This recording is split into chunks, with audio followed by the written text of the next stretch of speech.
बाल वैज्ञानिकों का मैं हार्दिक अभिनंदन करता हूँ। महोदय, 31वीं राष्ट्रीय बाल विज्ञान कांग्रेस का मुख्य विषय understanding ecosystem for the health and wellbeing के तहत हमारा उपविषय नो योर इकोसिस्टम है, जिसमें हमारी परियोजना शीर्षक का नाम जल को प्रभावित करने वाले घटकों पर अध्ययन है।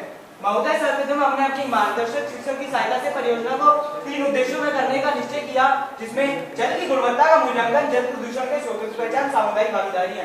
प्रथम उद्देश्य जल की गुणवत्ता के मूल्यांकन के तहत हमने रुद्रपुर क्षेत्र जो कि 47 स्क्वायर किलोमीटर फैला हुआ है, उसमें से 4 क्षेत्र गुराड़ी, छतरपुर, राजस्थान में का चयन किया।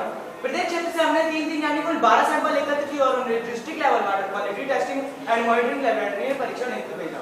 परीक्षण हेतु भेजने के बाद हमने ग्राउंड वाटर लेवल डेप्थ से भ्रमण करने का निश्चय किया, जिसके दौरान हमें यह पता चला कि आज से 10-12 साल पहले 50 से 60 फीट से कम में पीने योग्य पानी प्राप्त हो रहा था, लेकिन वर्तमान समय वही जल 200 से 250 फीट पर प्राप्त हो रहा है।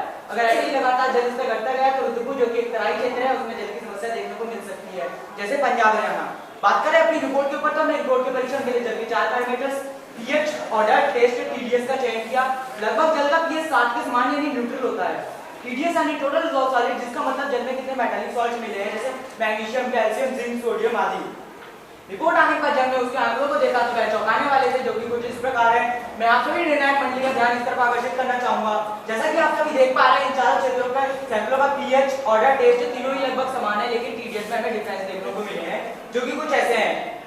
राजस्थान का एवरेज टीडीएस 234.83, बीजवार का एवरेज टीडीएस 234.67, गुरानी का एवरेज टीडीएस 200, छतरपुर का एवरेज टीडीएस 196.33।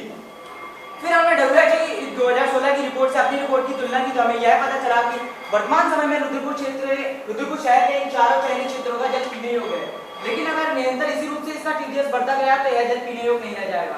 WHO की रिपोर्ट के मुताबिक जिस जल का टीडीएस मान 100 से 300 के बीच में होता है, वह जल हमारे लिए पीने योग्य और बहुत अच्छा होता है। लेकिन BIS यानी ब्यूरो ऑफ इंडियन स्टैंडर्ड की रिपोर्ट के मुताबिक जिस जल का टीडीएस मान 100 से 500 के बीच में होता है, वह जल हमारे पीने योग्य होता है।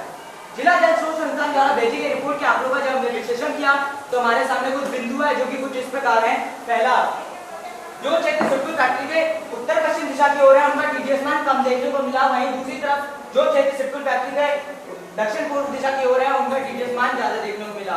दूसरा, दैनिक जीवन के अनुसार जिस जल का टीडीएस कम होता है, उस जल का स्वाद ज्यादा टीडीएस वाले जल से कड़वा होता है। इससे अब इस निष्कर्ष तक पहुंचे कि जल का स्वाद टीडीएस पर निर्भर करता है।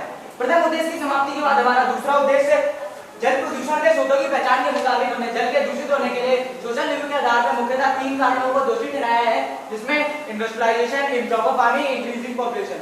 फैक्ट्रीज में हम जिस जल का प्रयोग करते हैं उसमें फिल्टर करने के बाद भी कहीं ना कहीं इम्प्योरिटीज ऐड हो जाती हैं, जिसकी वजह से वह जल दूषित हो जाता है।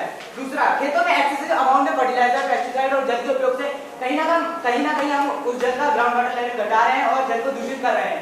तीसरा और अंतिम कारण बढ़ती हुई जनसंख्या द्वारा अनुचित मात्रा में जल का प्रयोग। बात करें मणिपुर यूनिवर्सिटी आशा गुप्ता विश्व रोमियो सिंह की रिपोर्ट, जो कि 2016 में प्रकाशित की गई है, उसके मुताबिक जल प्रदूषण को 2 भागों में बांटा गया है। पहला पॉइंट सोर्स, दूसरा नॉन पॉइंट सोर्स। मैं आप सभी निर्णायक मंडली को इनके डिफरेंस बताना चाहूंगा, जो कुछ ऐसे हैं। पहला, जिन क्षेत्र की जनसंख्या 1 लाख से ज्यादा होती है, वहां से जो वाटर पॉल्यूशन होता है वो पॉइंट सोर्स में आता है। दूसरा, वहीं दूसरी तरफ ऐसे क्षेत्र जिनकी जनसंख्या 1 लाख से कम होती है, वहां से जो वाटर पॉल्यूशन होता है वो नॉन पॉइंट सोर्स में आता है। दूसरा, ऐसा जल प्रदूषण जो कि म्युनिसिपल और इंडस्ट्रियल एरिया से होता है वो पॉइंट सोर्स में आता है। वहीं दूसरी तरफ ऐसा जल प्रदूषण जो कि एग्रीकल्चर और रूरल एरिया से होता है वो पॉइंट सोर्स में, नॉन पॉइंट सोर्स में आता है। बात करेंगे कॉमन पॉइंट की, तो दोनों में ही सीवर आउटफॉल की बात की गई है। दूसरे उद्देश्य की समाप्ति के बाद हमारा तीसरा उद्देश्य सामुदायिक भागीदारी है, जिसमें हम लोगों को घर घर जाके जागरूक किया कि जल का सही मात्रा में प्रयोग करें, साफ और स्वच्छ जल पिए। हमने लोगों को यह भी बताया कि जल का टीडीएस और पीएच मान क्या होता है, इसके बढ़ने या घटने पर हमारे दैनिक जीवन पर क्या प्रभाव पड़ता है। काफी हद तक लोग हमारी बात से सहमत थे। इन सभी बढ़ती हुई समस्याओं को लेकर हमारी टीम द्वारा कुछ सुझाव दिए गए हैं, जो कि कुछ इस प्रकार हैं। पहला, रुद्रपुर क्षेत्र में एक ऐसी व्यवस्था बनाई जाए जिसमें प्रत्येक 3-4 घरों में मात्र एक सबमर्सिबल और एक हैंडपंप अनिवार्य हो, जिसकी सहायता से एक क्षेत्र से पानी का व्यय कम से कम हो। दूसरा, फैक्ट्री की निरंतर जांच होगी कि उनका एटीपी प्लांट है निरंतर रूप से जल को शुद्ध करके नदी में छोड़ रहे हैं या नहीं। तीसरा, हर कॉलोनी में जल को शुद्ध करने वाली क्लोरीन की गोलियों का वितरण किया जाए, जिसकी सहायता से किसी भी नागरिक को दूषित जल पीने का अक्सर प्रदान न हो। जिला जल स्रोत संस्थान द्वारा भेजी गई रिपोर्ट और हमारे इस पूरे शोध कार्य से हम इस निष्कर्ष तक पहुंचे हैं कि पहला, यदि जल का टीडीएस निरंतर बढ़ते जाता है तो जल का स्वाद भी बदल जाता है। जल के स्वाद के लिए मुख्यतः मैग्नीशियम, कैल्शियम जैसे अन्य धातुओं फलदायी होते हैं। दूसरा, प्राप्त आंकड़ों में से सबसे ज्यादा TDS ट्रांजिस्टर क्षेत्र का मापा गया है। वैज्ञानिकों से चर्चा करके हमें यह पता चला कि वर्तमान समय में रुद्रपुर क्षेत्र के इन चारों चयनित क्षेत्रों का जल पीने योग्य है, लेकिन अगर निरंतर इसी रूप से इसका TDS बढ़ता गया तो यह जल पीने योग्य नहीं रह जाएगा। जिस जल का TDS मान 100 से 500 के बीच होता है वह जल हमारे पीने योग्य होता है। BIS की रिपोर्ट भी यही दर्शाती है।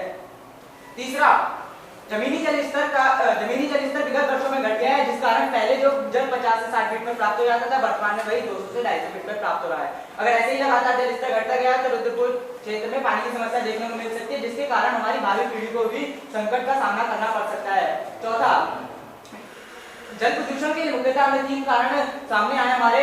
पहला इंडस्ट्रीज, दूसरा इम्प्रॉपर फार्मिंग, तीसरी बढ़ती जनसंख्या।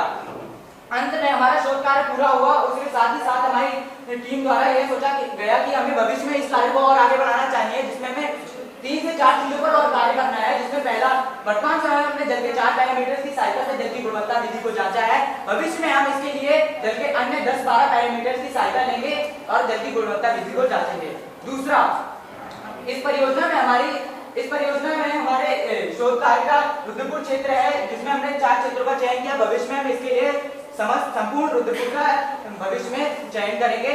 अभी हमने सोशल रिव्यू के आधार पर बताया है कि पेस्टिसाइड और फर्टिलाइजर कहीं ना कहीं जल को दूषित कर रहे हैं, इसलिए हम एक एक्सपेरिमेंटल डेटा लेंगे और अपनी रिपोर्ट को सही और सच्ची बनाएंगे। चौथा, हमें इस पर भी कार्य करना है कि ये जो ग्राउंड वाटर लेवल घट रहा है उसको कैसे राइज अप करें या फिर उसको घटने से रोकें। इसी के साथ ही साथ मैं आभार व्यक्त करना चाहूंगा भारत सरकार का, जिनकी द्वारा ये परियोजना का आयोजन किया गया और एक बालक को बाल वैज्ञानिक बनने का मौका दिया। मैं आप सभी समस्त निर्णायक गण का भी आभार व्यक्त करना चाहूंगा, जिन्होंने मेरी बात को ध्यानपूर्वक सुना। मैं नियोजक जी का भी आभार व्यक्त करना चाहूंगा, जो कि नवोदय विद्यालय में कार्यरत हैं, और उनके द्वारा मुझे यह पता चला कि हमारी टीम द्वारा इस रिपोर्ट पर कैसे कार्य किया जाएगा। धन्यवाद।